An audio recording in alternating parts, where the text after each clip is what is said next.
కాంగ్రెస్ నిలబడి 4 సీట్లు ఏమైనా సంపాదించుకునే పరిస్థితికి వస్తే అప్పుడు ఆలోచిస్తారు. ఆ స్థితి అయితే నాకు తెలిసి అక్కడేంటంటే ఎన్సీపీ ఆ స్థాయిలో కాంగ్రెస్ తొక్కలేకపోయింది.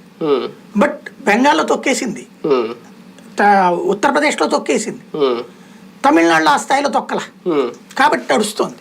ఇక్కడ కాంగ్రెస్ పార్టీ ఏమి ఆశించి షర్మిల గారిని ఆహ్వానించింది? వాళ్ళే చెప్పారు కదా, ఆయన పేరేంటి, చింతామోహన్ గారు.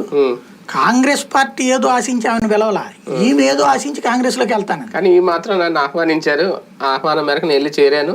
వైఎస్ రాజశేఖర రెడ్డి గారు కూడా కాంగ్రెస్ పార్టీ అంతే ఎంతో ఇష్టం, ఒక అతిపెద్ద సెక్యులర్ పార్టీ కాంగ్రెస్. నేను ఆమె స్వయంగా చెప్పిన మాటలు ఇవన్నీ. నేను మొన్న మధ్య సినిమా చూశానండి, అతని నాగార్జున సినిమా. అందులో బ్రహ్మానందం విలన్ కి బంధువు అవుతాడు, జైలు నుంచి అప్పుడే బయటకు వస్తాడు. అతనికి ఒక గ్రూప్ ఉంటది, ఆ విలన్ ఇంట్లో ప్రోగ్రామ్ జరుగుతుంటది. అన్న మనవాడు ఇంట్లో ప్రోగ్రామ్ జరుగుతుందంటే మనకు పిలుపు లేదు కదరా అంటాడు అని బయలుదేరిపోతాడు. మళ్ళీ ఆ తర్వాత వీళ్ళు కూడా అయితే లేదనుకుంటే సరే ఒక కాగితం రాసుకోరా అని చెప్పి తన పేరే రాయిపిచ్చి మీరు రావాల్సిందే అని చెప్పి అడిగి రాయిపించుకుని ఆ పిలిచాడు కదా రేపు వెళ్దాం పద అంటాడు. అట్లాగే ఇప్పుడు షర్మిల పిలిచింది, షర్మిల నేను వస్తానంది, సరే రా అన్నారు, రానివ్వద్దు అని చెప్పి అడ్డుపడ్డాడు రేవంత్ రెడ్డి.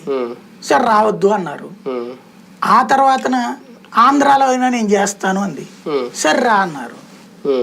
ఇంతకు మించి ఏమన్నా ఉందా అంటే? తెలంగాణలో అడగడం వల్ల ఆంధ్రాలో కాంగ్రెస్ పార్టీ ఆహ్వానించి ఉంటుంది. ఎందుకంటే అప్పుడు గిడిగి రుద్రరాజు కూడా అప్పుడు ఒక స్టేట్మెంట్ ఇచ్చారు, షర్మిల లాంటి వాళ్ళు వస్తే మేము చేర్చుకుంటాము కాంగ్రెస్ లోకి వస్తే అనేది. అది ఆయన ఇచ్చిన స్టేట్మెంటే. మీరు జాతీయ పార్టీల్లో లోకల్ లీడర్ వస్తే ఆహ్వానిస్తామన్నారు కానీ